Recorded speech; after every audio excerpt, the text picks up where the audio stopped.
반갑습니다. 종가 개미입니다. 2022년 10월 14일 금요일 시황 분석 및 종가 시작하겠습니다. 오늘 시장 테마는 CPI 지수 발표 후 미장이 반등하면서 시장 전체가 반등이 나왔습니다. 테마라고 할 만한 것들이 많이 보이진 않았습니다. 오늘은 특히나 네옴시티 관련주들이 상승이 많이 나왔는데요. 우리나라 경제부총리와 사우디 재무장관이 만나 양국 간 협력한다는 뉴스가 있었습니다. 때문에 오전장의 경우 세아 특수강, 한미 글로벌을 필두로 네옴시티 관련주들이 시장에서 테마가 강하게 형성되었습니다. 오늘도 네옴시티 관련 테마를 구분해 놨죠. 테마주라는 것, 테마의 개념, 특징으로만 말씀을 드리자면 테마라는 것이 뭐죠? 하나의 재료로 두 개 이상의 종목이 상승하는 것을 뜻하는 것이죠. 좀 더 딥하게 들어가면 재료의 크기가 클수록 주식시장에서 부각받는 정도, 즉 지속성이 강하고 이에 따라 선발대, 후발대가 생기고 테마를 구성하는 종목의 개수도 늘어나는 특징이 있습니다. 최근 네옴시티나 우크라이나 재건 테마는 중복되는 테마가 많은데 오늘 상승은 네옴시티 재료로 테마가 형성되면서 상승이 나왔습니다. 시장의 특징으로는 이 정도의 재료로 이렇게 상승이 나온다고 하는 경우가 요즘에 많이 있었는데 네옴시티 관련 테마도 마찬가지였던 것 같습니다. 오늘 네옴시티의 경우 구분한 게 인프라 관련 종목과 에너지 관련 종목을 구분한 것입니다. 에너지 관련 종목은 여러 테마들이 있지만 수소 관련 테마가 도드라졌습니다. 두 개의 종목. 또 다른 테마의 경우 게임 테마가 있는데요. P2E 게임 허용 관련해서 게임주가 움직였습니다. 두 개의 테마 외에는 시장은 반등에 성공하면서 많은 종목들이 개별적으로 상승이 나왔습니다. 이슈를 살펴보도록 하겠습니다. 첫 번째 이슈는 러시아가 흑해에서 우크라이나 곡물을 실은 수출 선박을 출항하게 했었죠. 몇 달 전부터. 이 부분을 러시아가 걸고 넘어진 겁니다. 인도적 차원에서 곡물을 수출하게 해줬으니 우리 부탁도 들어줄래? 안 들어주면 곡물 수출 다시 못하게 할 거야. 이 부분을 16일 논의한다는 뉴스입니다. 러시아의 요구는 러시아의 비료를 수출하게 해줘 라는 건데요.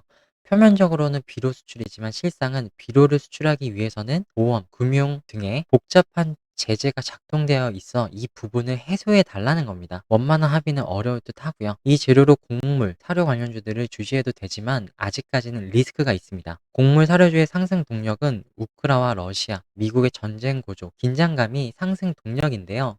지금은 G220에서 미국과 러시아 정상 간 만남에 대한 기대감이 형성되어 있습니다. 지금은 G20에서 미국과 러시아 정상 간 만남에 대한 기대감이 있습니다. 또한 지수가 안 좋을 때 시장에서 테마로 부각받는 특징이 있죠. 곡물 사료주 특징, 미장이 반등에 성공하면서 월요일장은 적어도 나쁘지 않을 것이다 라고 예상할 수 있는데요. 또한 월요일의 시장의 경우에는 테마들이 부각받는 정도가 다른 요일에 비해 약한 편입니다. 그래서 오늘의 종가, 사료 곡물 관련주는 적합하지 않습니다. 16일 이후에 어떤 상황인지 지켜보시면 좋을 듯 하고요. 두 번째 이슈가 굉장히 중요한데요.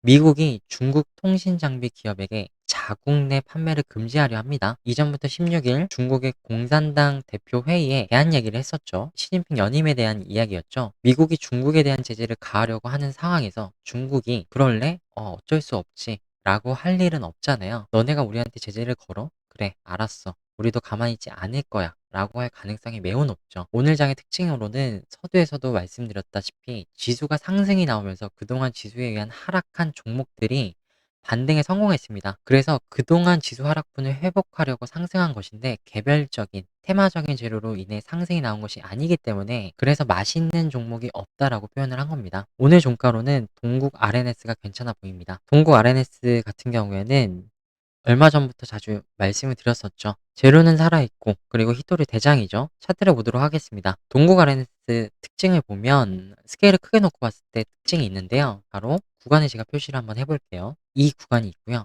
이 구간이 있습니다. 이 두 개의 특징이 뭘까요? 자, 한번 보도록 할게요. 상캔들 이후에 하나, 둘, 셋, 넷, 다섯. 상캔들 이후에 하나, 둘, 셋, 넷, 다섯. 5일째 된 날 슈팅이 나왔습니다. 굉장히 중요한 가격대라고 말씀드렸죠. 하나, 둘, 셋, 넷, 다섯. 슈팅이 나올까요? 과연? 월요일 상승이 얼마나 나오던 간에 진입하신 분들은 화요일까지 끌고 간다면 수익률이 극대화될 수도 있을 듯 합니다. 이상입니다. 주말 잘 보내십시오. 다시 뵙도록 하겠습니다.